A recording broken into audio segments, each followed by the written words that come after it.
નમસ્કાર વિદ્યાર્થી મિત્રો. સહજાનંદ ગ્લોબલ સ્કૂલ બાલાસિનોર તરફથી આપ સૌનું હાર્દિક સ્વાગત છે. આજે આપણે ધોરણ 10ના ગુજરાતી વિષયમાં એક સોનેટ ભણીશું, જેનું નામ છે વતનથી વિદાય થતા.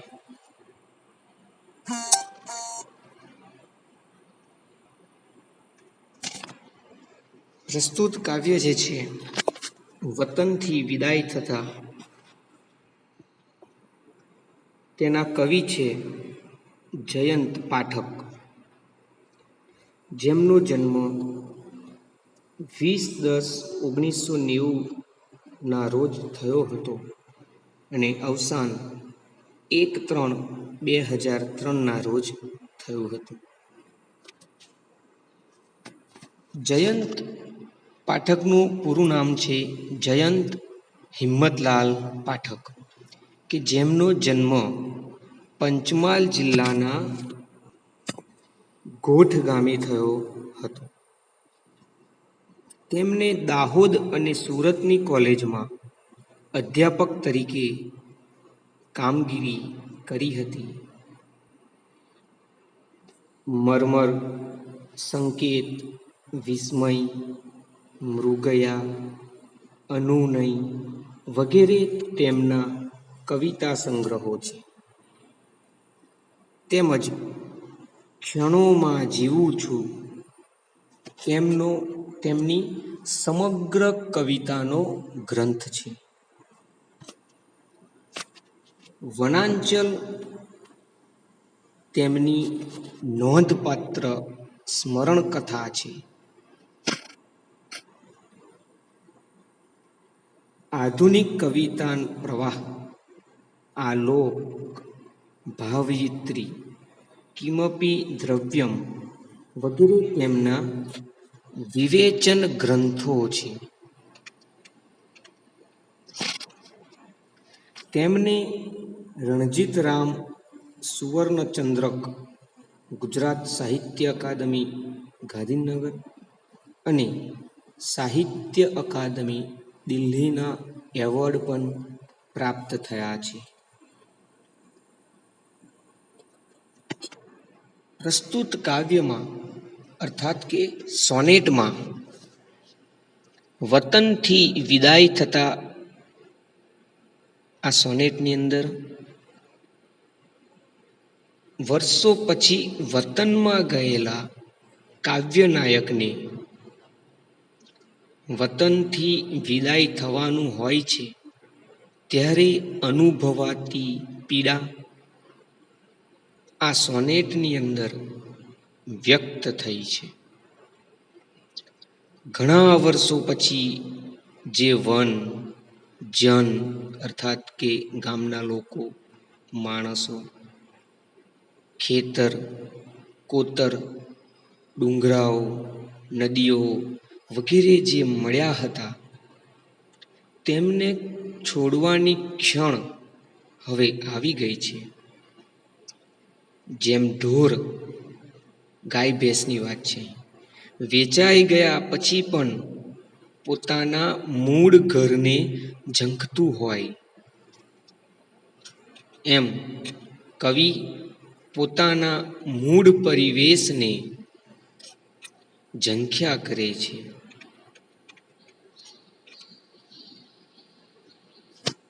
પગ ઉપડતા નથી. જેમ વહી ગયેલું પાણી પાછું આવતું નથી, એમ વહી ગયેલો સમય પણ પાછો આવતો નથી.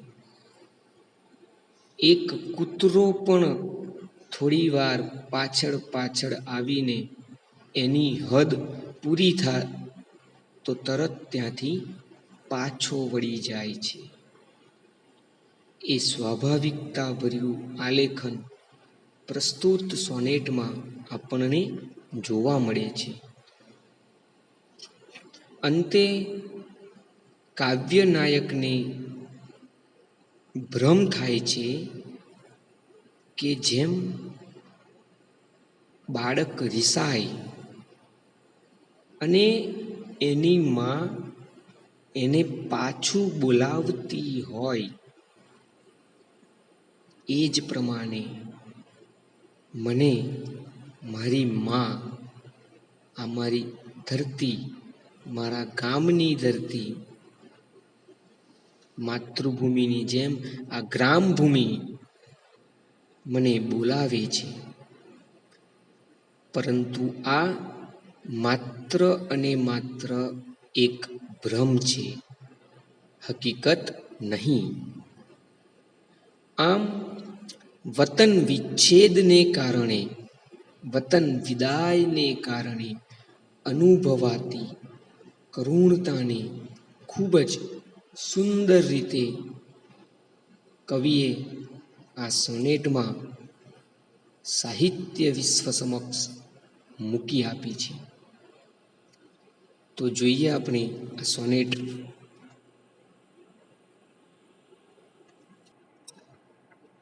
સોનેટ શરૂ કરતા પહેલા આ જ પ્રકારનું વતન છોડતા થતી વિદાયની જેમ એક ઘર છોડતા થતી વિદાયની એક જે આ કાવ્ય છે અન્ય, એ તમને ખાલી એક આછો પાતળો પરિચય આપું.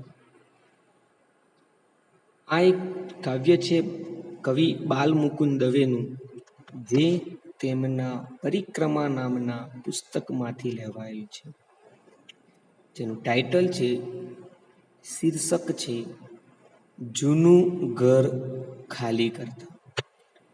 તો અહીં પણ તમે જો, ફંફોસ્યું સૌ ફરી ફરી અને હાથ લાગ્યું એ ખાસું, જૂનું જાડું ટૂથબ્રશ વળી લક્ષ સાબુની ગોટી. એટલે કવિ આ કાવ્યની અંદર પોતાનું જૂનું ઘર ખાલી કરીને નવા ઘરમાં જવાનું હોય છે, ત્યારે જૂના ઘર સાથેની લાગણીઓ ખાલી કરતી વખત જે વેદના થાય છે, જે પીડા થાય છે, તેનું ખૂબ જ સુંદર નિરૂપણ આ કાવ્યમાં કર્યું છે. અને એ જ પ્રમાણે આપણે આજે જે સોનેટ બનવા જઈ રહ્યા છીએ, વતનથી વિદાય થતા, તેમાં પણ આ જ પ્રકારનો એક ભાવ છે. આ કાવ્યમાં જૂનું ઘર ખાલી કરતા થયેલી વેદના છે, તો અહીં વતનથી વિદાય થતા કવિને થતી વેદનાની વાત છે. આ માત્ર એક પરિચય માટે આ કાવ્ય તમને બતાવું છું. આપણે હવે આપણું જે કાવ્ય છે વતનથી વિદાય થતા, એ સોનેટ હવે જોઈશું.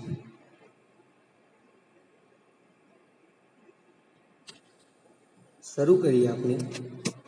પ્રથમ પંક્તિ છે, એ મૂક્યું વન, એ મૂક્યા જન, ઘણે વર્ષે મળ્યા જે ક્ષણ. એટલે ઘણા વર્ષો પછી જે ઘડીએ વન, જન, આ બધા મને હવે જોવા મળ્યા છે. એ મૂકેલું વન એટલે કે છોડી દીધેલું વન, જંગલ, ખેતરોની વાત છે. એ મૂક્યા જન, અર્થાત કે એ છોડી દીધેલા સ્વજનો, મિત્રો, ગ્રામજનો, ઘણે વર્ષે મળ્યા જે ક્ષણ. મૂક્યા ડુંગર ને નદી, વતનના એ કોતરો, ખેતર. એટલે ઘણા વર્ષો પછી જે ઘડીએ વન, જન, ડુંગર, નદી, ખેતર, કોતર આજે જોવા મળ્યા છે, કે જે બધાને વતનથી વિદાય થતા છોડવા પડ્યા હતા. લેખક કહે છે કે આજે ઘણા વર્ષો પછી વતનમાં આવ્યો છું, ત્યારે વતનથી વિદાય થતા વેદના સાથે છોડેલા એ જંગલો, ડુંગરો, નદીઓ, કોતરો, ગ્રામજનો, આ ઘણા વર્ષો પછી ઘણી વેદના સાથે છોડ્યા હતા, તે આજે ફરી મળ્યા છે. એનો કવિને એક લાગણીસભર આનંદ થાય છે. આગળ છે, આંખો બે રહી ભાળતી, વડી વડી પાછી, ભીડ્યું એ ઘર. કહે છે કે બે આંખો વળી વળીને પાછી પેલા બંધ ઘરને જોઈ રહી છે.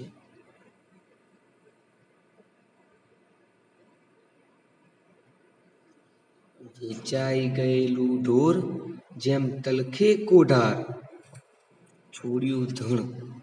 વેચાઈ ગયેલું ઢોર ગામ છોડતી વખતે, ઘર છોડતી વખતે ઢોર ઢાંખરને વેચી દીધા છે. અને એ વેચાઈ ગયેલું ઢોર જેમ તલખે કોઠાર, તલખે એટલે કે ઈચ્છે છે, તડપે છે, કોઢાર એટલે કે ઢોરને બાંધવાની જગ્યા, કે વેચાઈ ગયેલું ઢોર પણ જ્યારે પોતાના એ કોઢારમાં પાછું બંધાવવા માટે વલખા મારે છે. છોડેલું ધણ એટલે કે છોડેલા આ ધણ એટલે કે ઢોર ઢાંખર ની આખું ટોળું, ઝુંડ, કે આંખો બે રહી ભાળતી, વળી વળી પાછી, ભીડ્યું એ ઘર. વેચાઈ ગયું ઢોર જેમ તલખે કોઢાર, છોડ્યું ધણ. કે બે આંખો પાછી વળી વળીને બંધ ઘરને જોઈ રહી છે.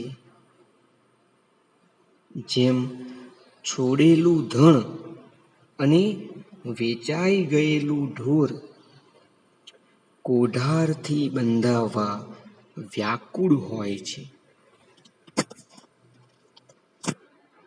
ફરી વખત 4 પંક્તિ જોઈએ કે એ મૂક્યું વન, એ મૂક્યા જન, ઘણે વર્ષે મળ્યા જે ક્ષણ, મૂક્યા ડુંગર ને નદી, વતનના એ કોતરો ખેતર. કે ઘણા વર્ષો પછી જે ઘડીએ વન, જન, ડુંગર, નદી, ખેતર, કોતર આ બધું જોવા મળ્યું, એ બધાને વતનથી વિદાય થતા સમયે ઘણા દુઃખ દર્દ સાથે છોડવા પડ્યા હતા. બે આંખો બે રહી ભાળતી, વડી વડી પાછી, ભીડ્યું એ ઘર. વેચાઈ ગયું ઢોર જેમ તલખે કોઢાર, છોડ્યું ધણ. કે બે આંખો પાછી વળી વળીને બંધ ઘરને જોઈ રહી છે. જેમ છોડેલું ધણ અને વેચાઈ ગયેલું ઢોર કોઢારથી બંધાવવા વ્યાકુળ જણાય છે. અહીં કવિ જે વતનમાં જન્મ્યા, મોટા થયા, મિત્રો સાથે ભણ્યા, રમ્યા, ત્યાંની નદીઓમાં નાહ્યા, પર્વતો ખૂંદ્યા, નદીની વેકુરમાં આંગળીઓથી રમ્યા, એવી અનેક યાદગીરી કવિના મનમાં વસી છે. વતનથી વિદાય થતા કવિના હૃદયને આ વેદના સતાવે છે. વતન પ્રત્યેનું વહાલ, ત્યાંની પ્રકૃતિ સાથેનો એકાત્મ ભાવ કોઈ વ્યક્તિ જલ્દીથી છોડી શકતો નથી. આપણને બધાને ખબર છે કે કોઈ એક જગ્યાએ વર્ષો સુધી રહ્યા બાદ અચાનક ત્યાંથી એ જગ્યા જ્યારે છોડવાની થાય ત્યારે એ જે તે જગ્યાની સજીવ યા નિર્જીવ વસ્તુઓ સાથે આપણો એક લાગણીસભર સંબંધ બંધાઈ જાય છે. આપણે તેને છોડી શકતા નથી. આપણું મન એકદમ તૈયાર નથી થતું તે જગ્યા છોડવા માટે. એક સામાન્ય સ્કૂલમાં પણ જો આપણે 1-2 વર્ષ ભણીએ અને અન્ય કોઈ સ્કૂલમાં આપણે બીજી કોઈ સ્કૂલમાં જવાનું થાય તો જલ્દીથી આપણે સેટ નથી થતા એ સ્કૂલમાં. આપણને આપણી જૂની સ્કૂલ, તેના વર્ગખંડો, તેના શિક્ષકો, તેનું મેદાન, તેની લોબી, એના ફૂલ છોડ, આ બધી યાદો આપણને આવ્યા કરે છે અને વેદના સાથે, પીડા સાથે આપણે ત્યાંથી વિદાય લેતા હોઈએ છીએ. તો અહીં તો કવિના વતનની વાત છે કે જ્યાં તેમનો જન્મ થયો છે ને તેમનું બાળપણ જ્યાં વીત્યું છે. આથી કવિ પણ વતન છોડતા સમયે થયેલી વેદનાનું અહીં વર્ણન કરે છે. આગળ છે કે કેડી આગળ જાય પાય અવડા કેમે કરી ઉપડે. કે વતનનું ઘર જ્યારે છોડી રહ્યો છું ત્યારે કેડી એટલે કે રસ્તો, કેડી એટલે રસ્તો આગળ જાય છે,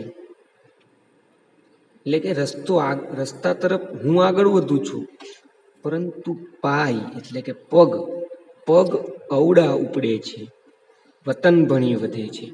રસ્તો વતનથી વિરુદ્ધ દિશામાં જાય છે પણ મારા પગ વતન તરફ જાય છે. કેમે કરી ઉપડે એટલે કે કેમ કરીને મહા મહેનતે આ મારા પગ આગળ ઉપડે છે.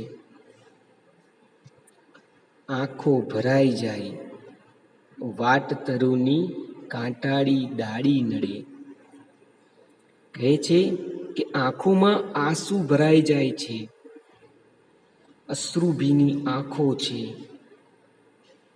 રસ્તે જતા વૃક્ષની કાંટાળી ડાળી નડે છે, એટલે કાંટાળી ડાળી પ્રત્યેનો પણ કવિ પ્રેમ બતાવે છે કે મને આ વતનને છોડતા આ કાંટાળી ડાળી પણ મને રોકી રહી છે.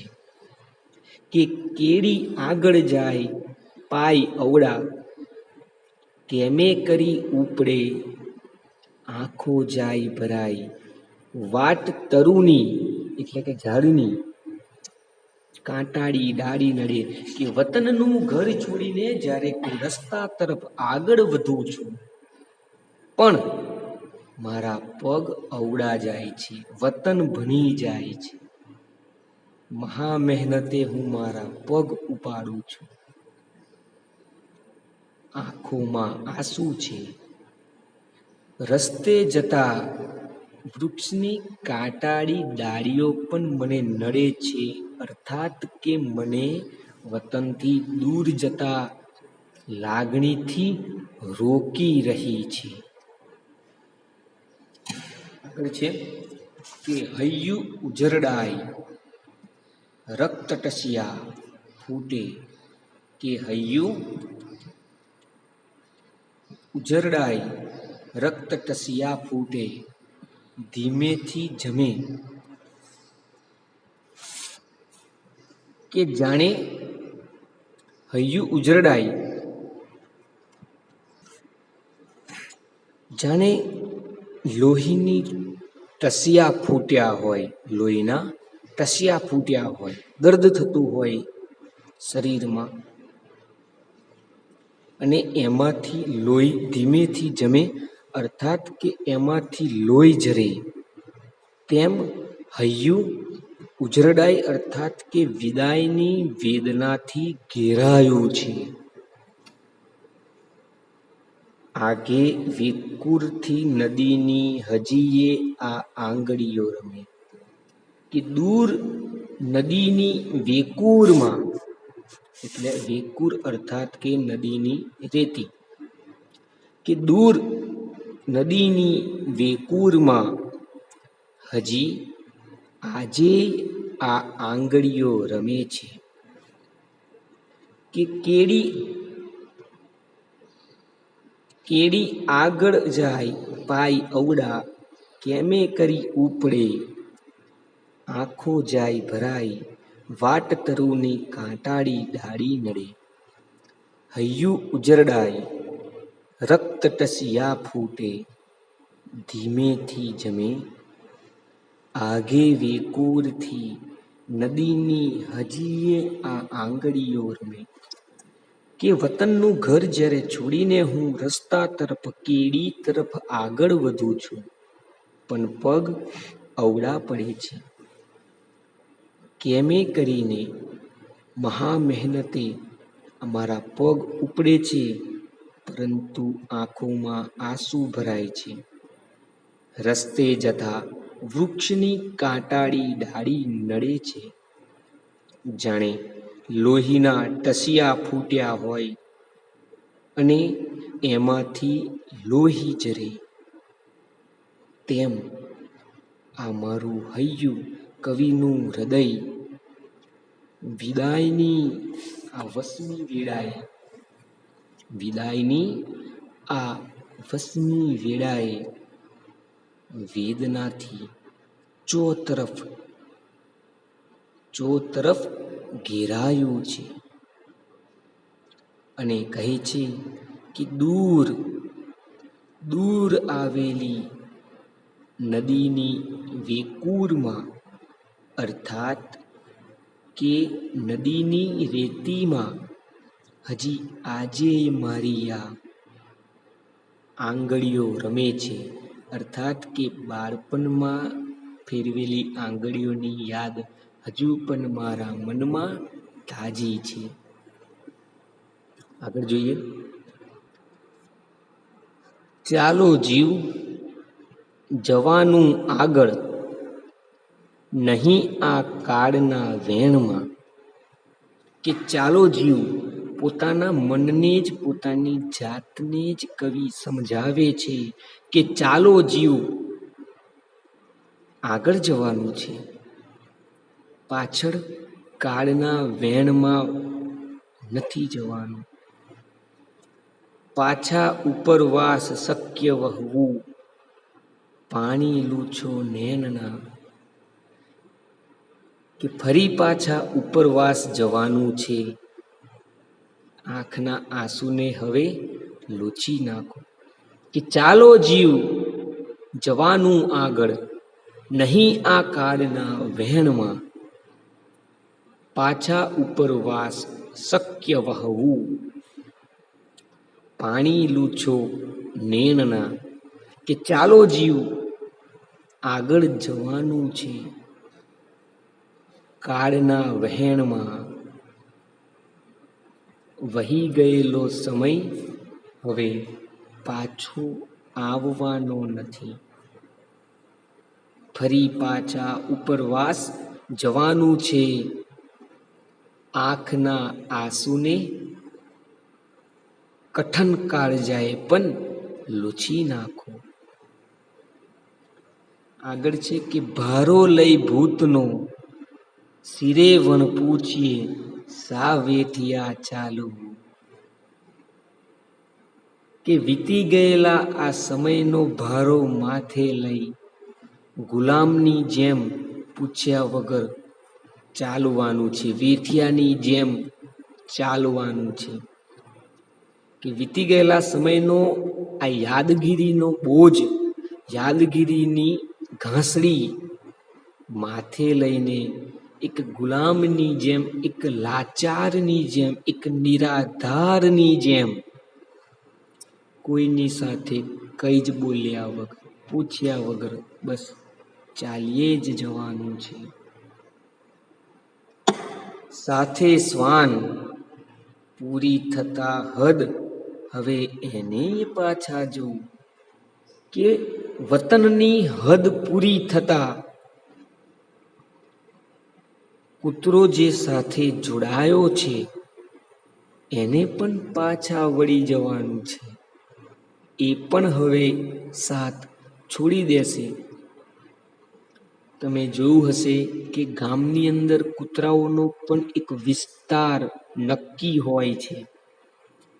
એ હદની બહાર નથી જતા, અને જો એ હદની બહાર જાય તો જે હદમાં ગયા હોય ત્યાંના કૂતરા સાથે તેમની લડાઈ થતી હોય છે, અથવા તો પોતાની હદમાં આવેલ અન્ય કૂતરાઓ એમની સાથે પણ તેઓ લડાઈ કરતા હોય છે.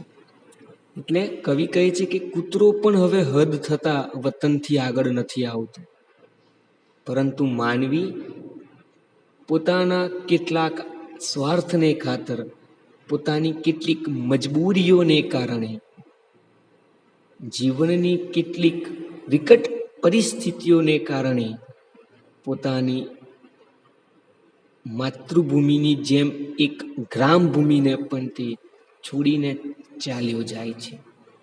કે ભારો લઈ ભૂતનો શિરે વણ પૂછીએ, સા વેઠિયા ચાલવું, સાથે શ્વાન પૂરી થતા હદ, હવે એનેય પાછા જો. કે વીતી ગયેલા સમયનો ભારો લઈ, માથે આ યાદોનો ભારો લઈ, ગુલામની જેમ પૂછ્યા વગર માત્ર ચાલવાનું જ છે. સાથે કૂતરો જોડાયો છે, પણ પોતાના વતનની હદ પૂરી થતા એની લિમિટ લઈને આવતા એ પણ હવે પાછો વળી જશે. એ પણ હવે પોતાનો સાથ છોડી દેશે. કે ચાલો જીવ જવાનું આગળ, નહીં આ કાળના વહેણમાં, પાછા ઉપરવાસ શક્ય વહવું, પાણી લૂછો મેણના, ભારો લઈ ભૂતનો શિરે વન પૂછીએ, સા વેઠિયા ચાલો, સાથે શ્વાન પૂરી થતા હદ, હવે એને પાછા જવું. કે ચાલો જીવ આગળ જવાનું છે, કાળના વહેણમાં વહી ગયેલો સમય પાછો નથી આવવાનો. ફરી પાછા ઉપરવાસ જવાનું છે. આંખના આંસુને લૂછી નાખો, વીતી ગયેલા સમયનો ભારો માથે લઈ, ગુલામની જેમ પૂછ્યા વગર ચાલવાનું છે. સાથે કૂતરો જોડાયો છે, પણ વતનની હદ પૂરી થતા એને પણ પાછા વળી જવાનું છે. એ પણ હવે સાથ છોડી દેશે. આગળ છે, આગે ખેતર જોઉં, બે કર કરી ઊંચા મને વારતી, એ મારી ભ્રમણા, રિસાળ શિશુને બોલાવતી બા હતી. કે દૂરથી આગેથી ખેતર જોઉં છું, ત્યારે બે હાથ ઊંચા કરી મને વારતી, એટલે કે પાછા વાળતી. તો શું એ મારી ભ્રમણા હતી? કે રિસાયેલા નાના બાળકને, રિસાળ શિશુને, એટલે કે રિસાયેલા, જાણે કે રિસાયેલા નાના બાળકને બોલાવતી એ બા હતી. ગ્રામ ભૂમિની વાત કરે છે. કે આગે ખેતર જોઉં, બે કર કરી ઊંચા મને વારતી. કે જ્યારે દૂર ખેતરમાં નજર કરું છું, ત્યારે બે હાથ ઊંચા કરીને મને પાછી વાળતી, એક જાણે કે એક એ મારી ભ્રમણા રિસાળ શિશુને બોલાવતી બા હતી.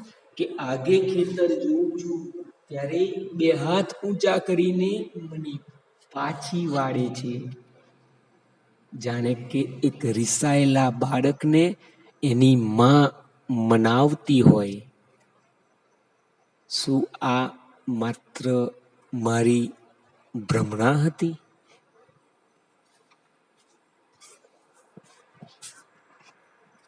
કવિને એવો આભાસ થાય છે કે કોઈ તેમને બે હાથ ઊંચા કરીને પાછું વાળવાનો પ્રયત્ન કરે છે.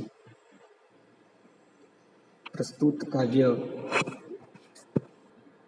લેખકના કવિના અંતરિક્ષ નામના પુસ્તકમાંથી લેવાયેલ છે. ફરી વખત કાવ્યનો ટૂંકમાં સાર કહું. ઘણા વર્ષો પછી જે ઘડીએ વન, જન, ડુંગર, નદી, ખેતર, કોતર જોવા મળ્યા, એ બધાને મારે વતનથી વિદાય થતા સમયે છોડવા પડ્યા હતા. બે આંખો પાછી વળી વળીને બંધ ઘરને જોઈ રહી છે કે જેમ છોડેલું ધણ અને વેચાઈ ગયેલ ઢોરઢાંખર પોતાના કોઢારથી બંધાવા વ્યાકુળ હોય. વતનનું ઘર છોડી જ્યારે રસ્તા તરફ આગળ વધું છું, પણ પગ અવળા વતન ભણી વધે છે. મહા મહેનતે આગળ ઉપડે છે. આંખોમાં આંસુ ભરાય છે. રસ્તે જતા વૃક્ષની કાંટાળી ડાળી પણ મને નડે છે, અર્થાત કે રોકે છે. જાણે લોહીના ટસિયા ફૂટ્યા હોય અને એમાંથી લોહી ઝરે, તેમ હૈયું વિદાયની વેદનાથી ઘેરાયું છે. દૂર નદીની વેકુરમાં હજી આજે મારી આ આંગળીઓ રમે છે. ચાલો જીવ, આગળ જવાનું છે. કાળના વહેણમાં વહી ગયેલો સમય પાછો આવવાનો નથી. ફરી પાછા ઉપરવાસ જવાનું છે. આંખના આંસુને લૂછી નાખો. વીતી ગયેલા સમયનો ભારો માથે લઈ ગુલામની જેમ પૂછ્યા વગર ચાલવાનું છે. સાથે જોડાયેલ શ્વાન, કૂતરો એ પણ વતનની હદ પૂરી થતા હવે એ પણ સાથ છોડી દેશે, એ પણ પાછો વળી જશે. આગે એટલે કે દૂરથી ખેતરને જ્યારે હું જોઉં છું, ત્યારે બે હાથ ઊંચા કરી મને મનાવતી, પાછા વાળતી, જાણે કે એક વિશાળ શિશુને એની માં, એક રિસાયેલ બાળકને એની બા બોલાવતી હોય, તેમ મારા આ વતનની યાદો મને બે હાથ ઊંચા કરીને પાછી વાળે છે. શું એ મારી ભ્રમણા હતી? પ્રસ્તુત સોનેટને આપણે અહીં પૂર્ણ કરીએ છીએ. હવે આગળ સ્વાધ્યાયના કેટલાક પ્રશ્નો જોઈશું.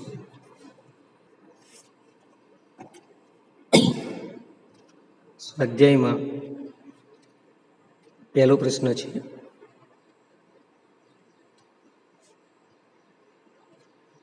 નીચે આપેલા વિકલ્પોમાંથી સાચો વિકલ્પ પસંદ કરી ખરાની નિશાની કરો. પહેલું છે, કવિને શાની ભ્રમણા થાય છે? બે હાથ ઊંચા કરી બોલાવતી માતાની, પોતાની પત્નીની, શહેરની ગીચ વસ્તીની કે પુત્રની? તો સાચો જવાબ રહેશે બે હાથ ઊંચા કરી બોલાવતી માતાની. ઓકે, આગળ બીજો પ્રશ્ન છે કે વતનથી વિદાય થતા કવિ અનુભવે છે. વિકલ્પો છે શહેરી દુનિયાની મજા મસ્તી, ઉલ્લાસ અને આનંદ, વતન પ્રત્યેનો તિરસ્કાર કે વતન માટેનો તલસાટ? તો સાચો જવાબ રહેશે વતન માટેનો તલસાટ. ઓકે, આગળ પ્રશ્ન 2 તરફ જોઈએ.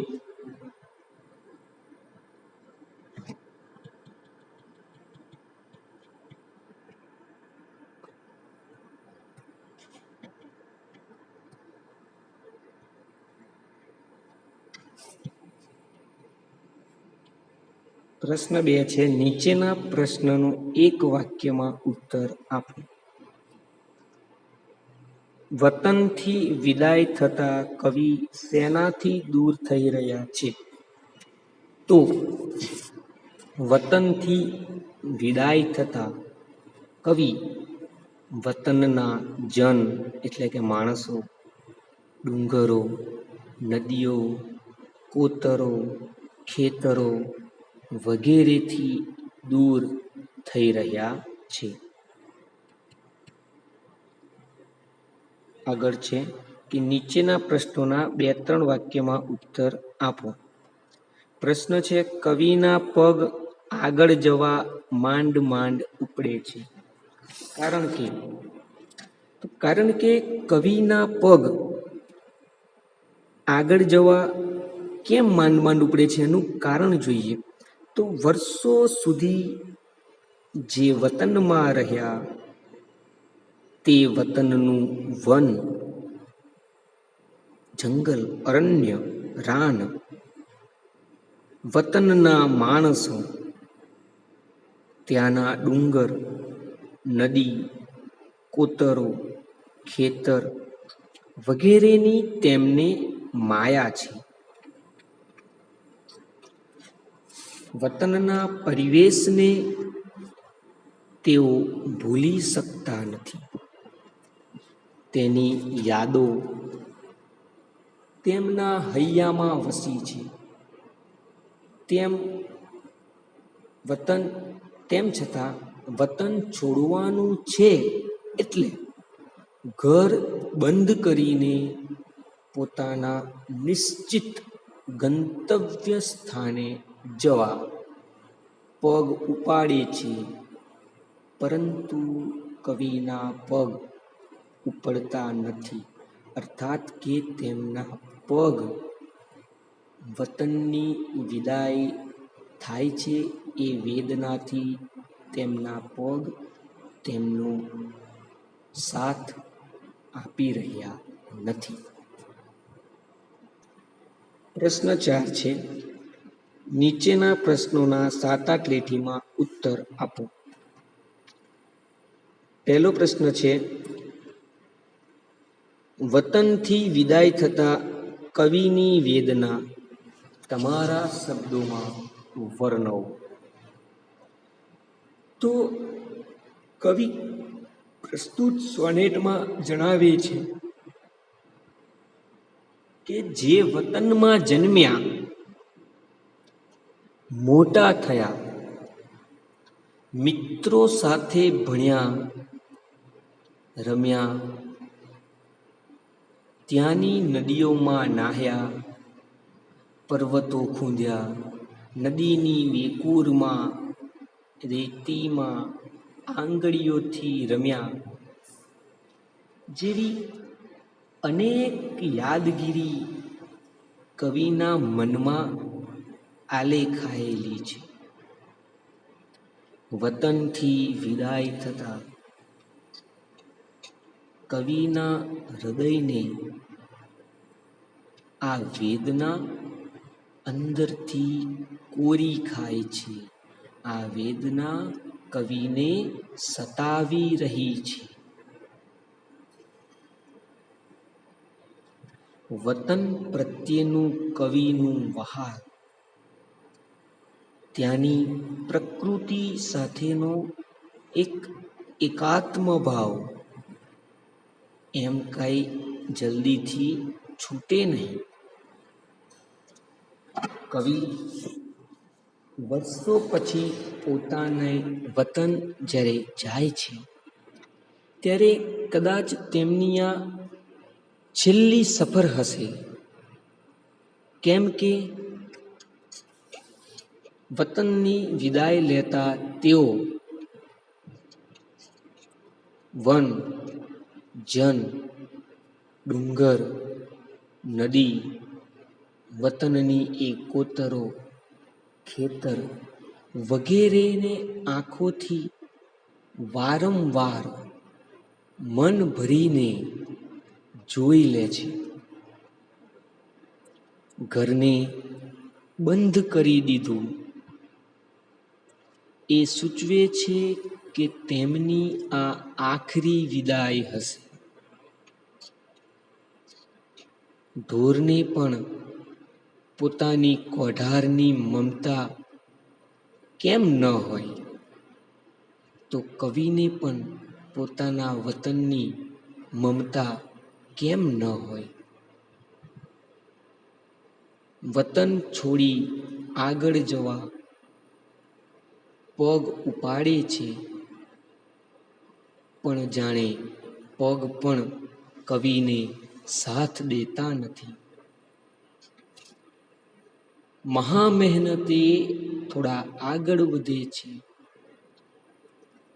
ત્યાં રસ્તામાં વૃક્ષની કાંટાળી ડાળી આડી આવે છે.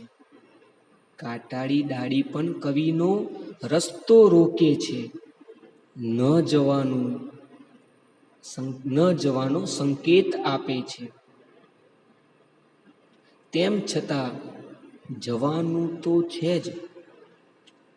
એટલે કવિ કહે છે કે ચાલો જીવ, પોતાની જાતને જ આશ્વાસન આપતા કહે છે, આશ્વસ્ત કરે છે કે ચાલો જીવ, વહી ગયેલો સમય પાછો આવવાનો નથી. ઉપરવાસ જવાનો જ છે. એટલે આંખના આંસુને લૂછી નાખો. વીતી ગયેલા દિવસોની યાદનો ભારો માથે લઈ ગુલામની જેમ આગળ વધો. લાચારની જેમ, આધુનિક વિશ્વના એક મશીનની જેમ આગળ વધો. જુઓ, આ કૂતરો પણ વતનની સીમ સુધી જ સાથ આપશે. એમ પોતાની જાતને આશ્વસ્ત કરી આગળ વધે છે.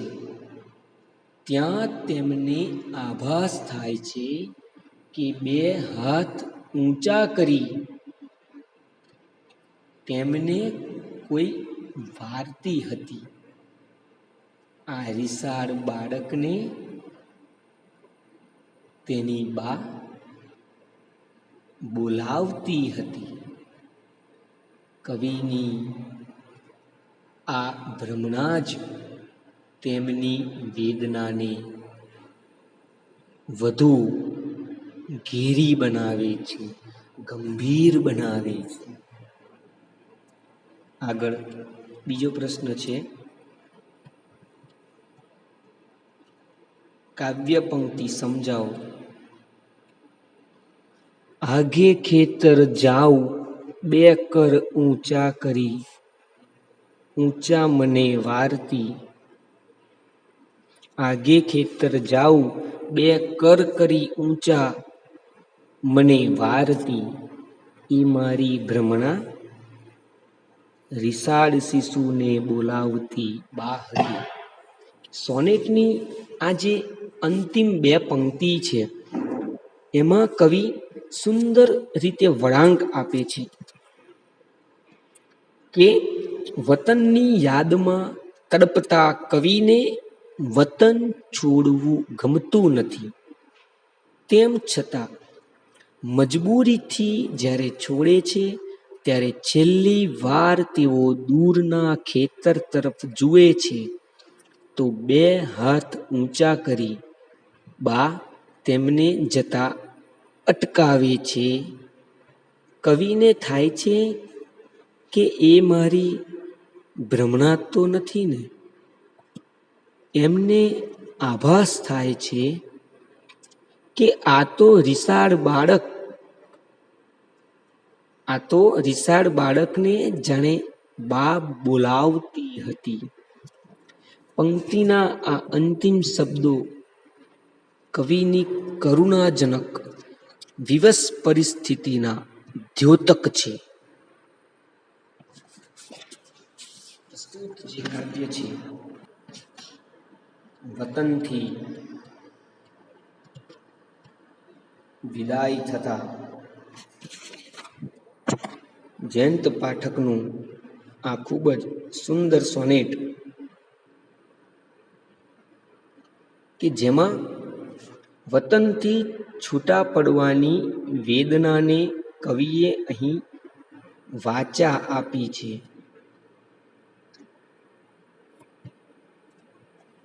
આમ તો તેઓ કામ ધંધાર્થે વતન છોડી શહેરમાં સ્થાયી થયા હતા, પરંતુ વતનની યાદો તેઓ ભૂલ્યા નથી.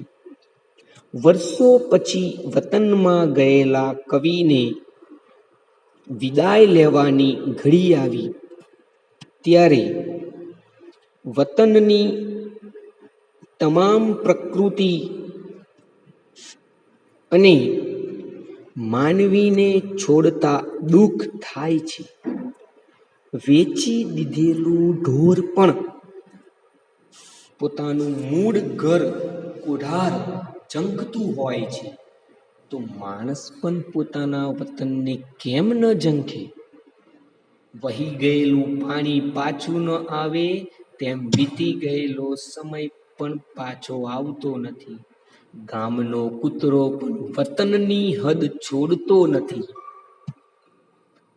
આ એક સ્વાભાવિક ક્રમ છે જેનું કવિએ અહીં સુંદર આલેખન કર્યું છે. કાવ્યને અંતે કવિને ભ્રમ થાય છે કે રિસાયેલા બાળકને જાણે માં પાછું બોલાવતી હોય તેમ મને મારી માં બોલાવે છે. આ ભ્રમ છે, પણ હકીકત નથી. આવી ભ્રમણામાં રાચતા કવિએ પોતાના વતનની વિદાયને કારણે અનુભવાતી વ્યથાને હૃદયસ્પર્શી રીતે આપણી સમક્ષ રજૂ કરી છે. પ્રસ્તુત સોનેટ તથા તેના સ્વાધ્યાયના પ્રશ્નોત્તરીની ચર્ચા કરી પ્રસ્તુત કાવ્ય આપણે અહીં પૂર્ણ કરીએ છીએ. અસ્તુ. જય હિન્દ, જય ભારત.